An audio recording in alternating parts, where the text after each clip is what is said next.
Hi everyone. G'day. And welcome to Parkside Live. Thanks for joining us. We're really happy to have you wherever you're joining us from. And we'd love to hear from you as we're chatting or after. If you want to send us a message, we'll get back to you as soon as we can. And tonight we hope that you enjoy our conversation around looking up. Yeah. So I thought I'd start with a bit of a story from my work this week. The project that I'm working on, we're building a wall. And the wall is made out of these large blocks. And so we put a concrete slab down to put the blocks on. But to connect the blocks to the slab, we have to make up some mortar, which is a mixture of sand and cement. And that sets or goes off quite quickly. And on this particular day, it was a hot day. And so I was standing on the slab, which was actually in a trench, putting the mortar down, placing the block, making sure the block was nice and level, because when the block's level, your wall is nice and straight and solid. And as I'm doing that, I put a block down, checked it, and then stepped back and lost my balance and leant up against the wall of the trench. It really wasn't a big deal. But as I did so, I felt all this dirt fall off the side of the trench into the back of my boots. And so as I'm walking around, I'm feeling this dirt and these rocks and these twigs all between my sock and my boots. Yeah, it wasn't a great feeling. However, I was aware of the temperature. I was aware that the mortar was going off and we needed to get it in. And so, whilst in another moment, I might have just simply taken my boots off, shaken them out, and then kept going. In this case, I decided this is something I'm going to have to put up with until I get to the end. I had a purpose I wanted to achieve, and so that purpose actually shaped the perspective which I went through. Pain would be a nice alliteration, wouldn't it? Yeah, Purpose, perspective, and pain. It was really just discomfort. But whilst my story is relatively trivial, I don't know if you've ever had an inconvenience or perhaps actually genuine pain that you chose to endure because you could see that it brought some greater benefit, that it aligned with a greater purpose. I think motherhood is just like a very good thing for all of that.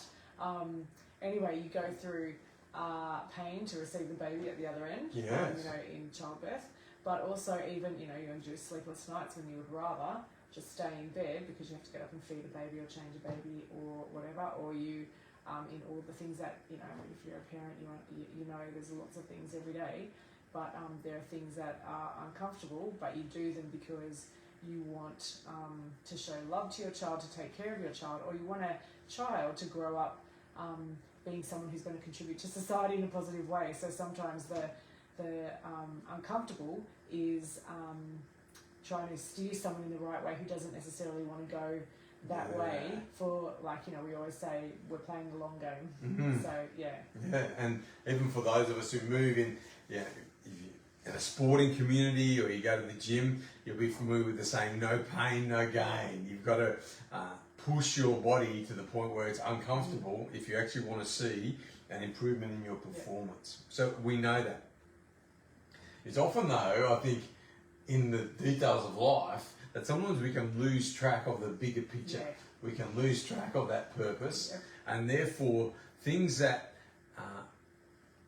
sometimes are quite confronting and quite challenging, things that we may otherwise have the capacity to deal with, might seem a bit overwhelming. Yeah.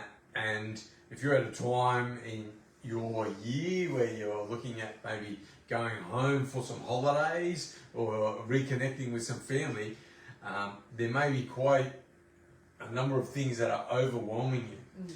And what we want to do is go from that context and draw some inspiration from some scripture here. And today we're going to just read from the book of Isaiah, and maybe a little longer than we usually do, but I'm reading from the book of Isaiah, and in this bit he's communicating on behalf of God, and so he's speaking as God. And he just says in verse 25, "To whom will you compare me? Who is my equal? Says the Holy One," says God in this particular situation. "Look up into the heavens. Who created the stars? He brings them out like an army, one after the other, calling each by its name. Because of his great power and incomparable strength, not a single star is missing.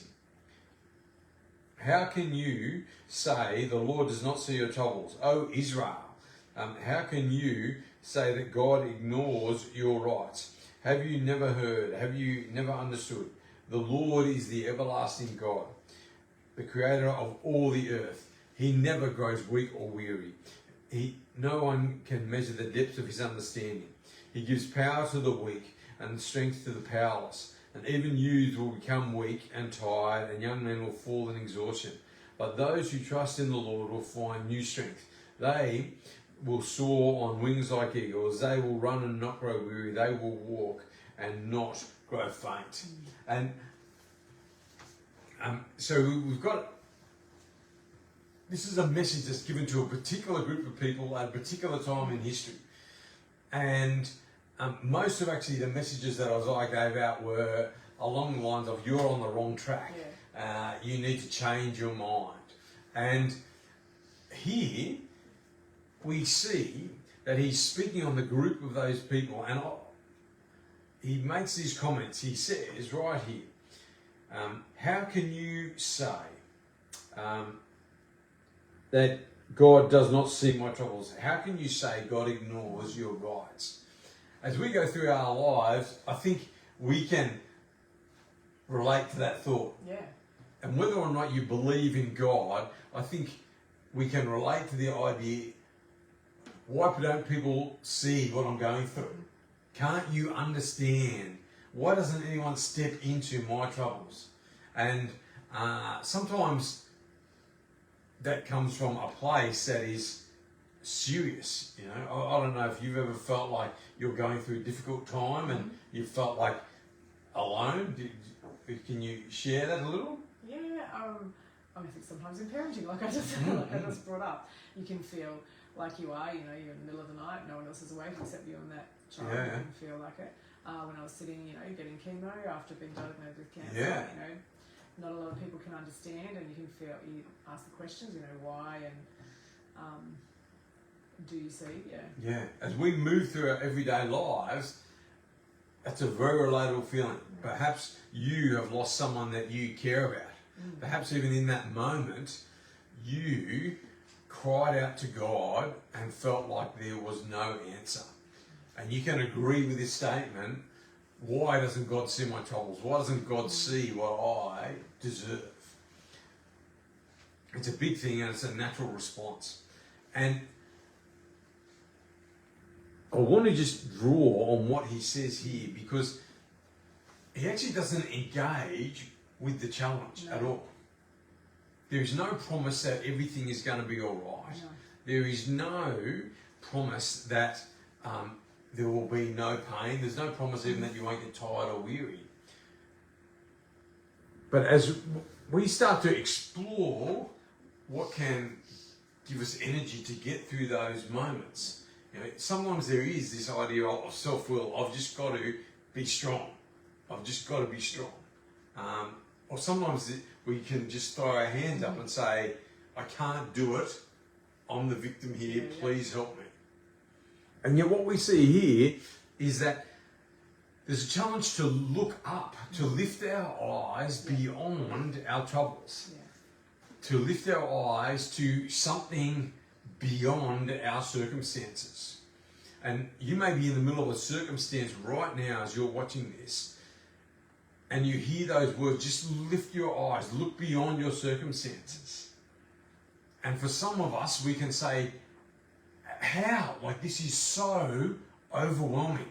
How am I going to pay for my rent this week? You might be running a business thinking, how am I going to find the money to pay my crew this week? What do you mean you want me to lift my eyes? It can seem like madness. And then for others, you may be listening and you think, to what? What do you want me to lift my eyes to?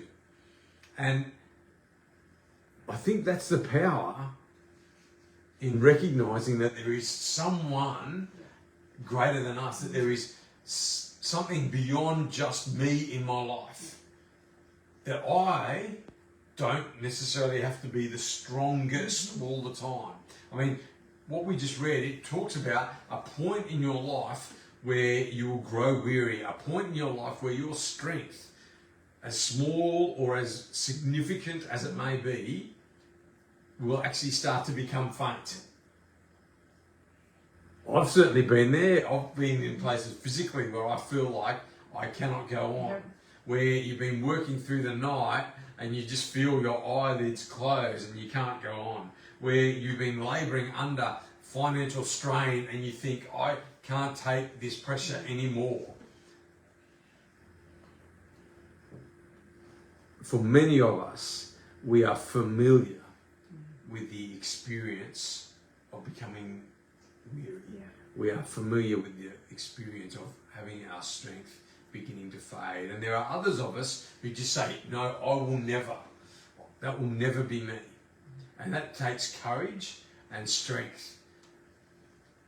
That thinking of repressing those feelings, psychologists will tell us that that does not breed strength. It does not nurture resilience.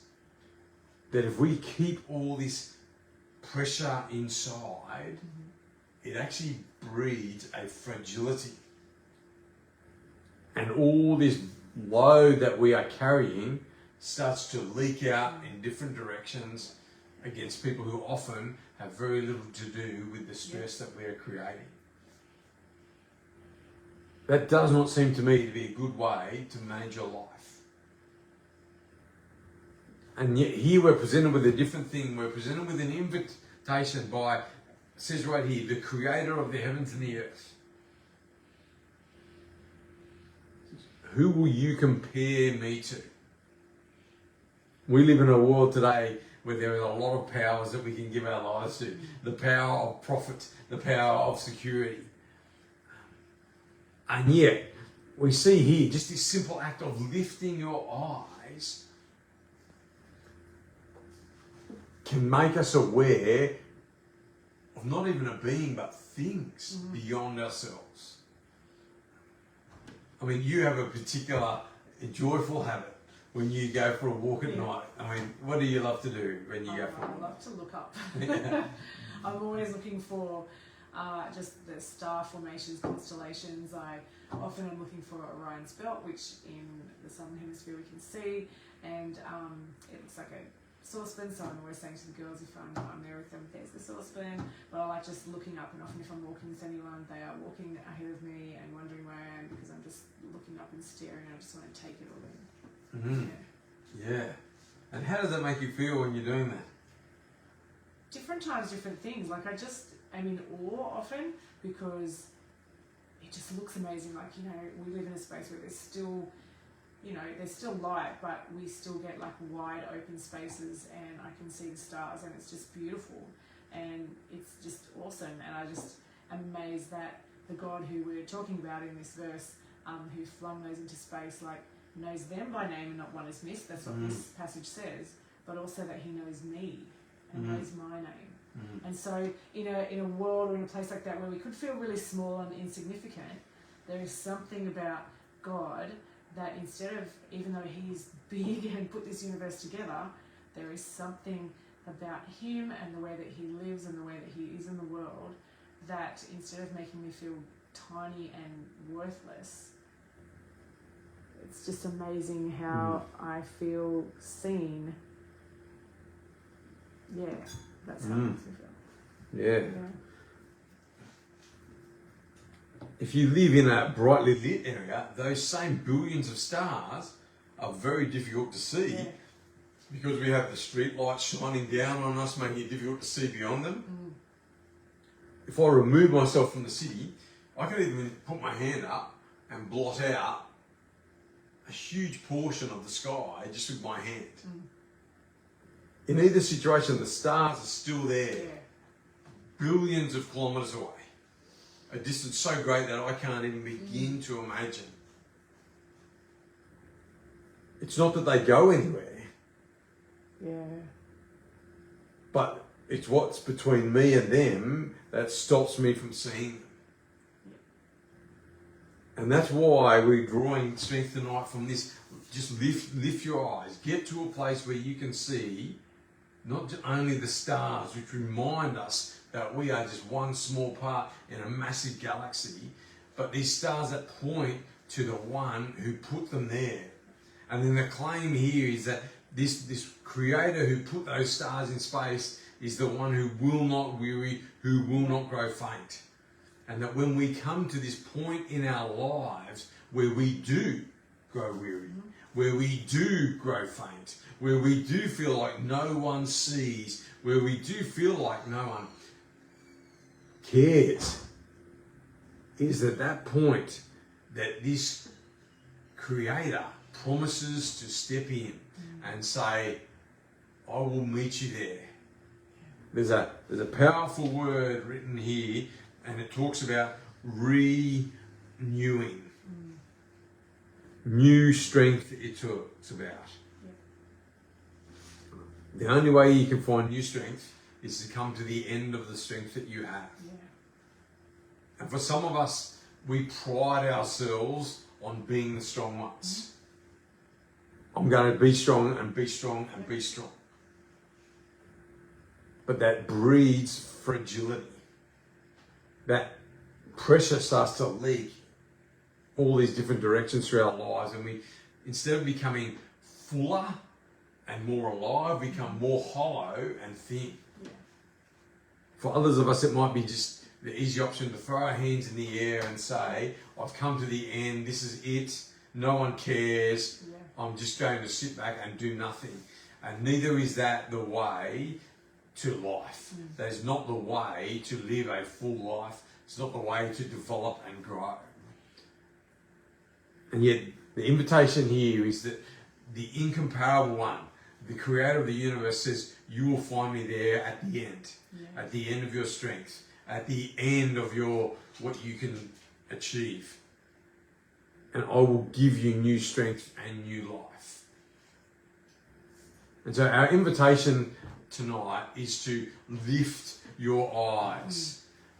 I wonder if you can find the courage, I wonder if you can find the faith to lift your eyes above your circumstances and to connect with the creator of this universe and say, God, I want your life. I wonder if you have the courage to say, I feel like I am at the end of my strength. I've become thin. I want new strength. God, give me your strength. If that's your choice as you're watching this, we're going to encourage you to just pray a simple prayer. Just 2 sentences that says, Jesus, I give you my life. Give me your life. And in that prayer, we are connecting with the creator of the universe. If that's your decision right now, we're going to invite you to take a step of faith with us and to say this prayer. Jesus, I give you my life. Give me your life. Jesus, I give you my life. Give me your life. And if you made that decision, we would love to support you on the next steps in your journey, in your discovery of new strength through the creator of the universe. We'd love for you to either drop us a DM on our social media channels or a comment for those who are watching this on YouTube. If you're coming through Southwest Sydney, we'd love you to join us around this table with a few friends and meet you face to face. Thanks for tuning in. God bless you. Bye.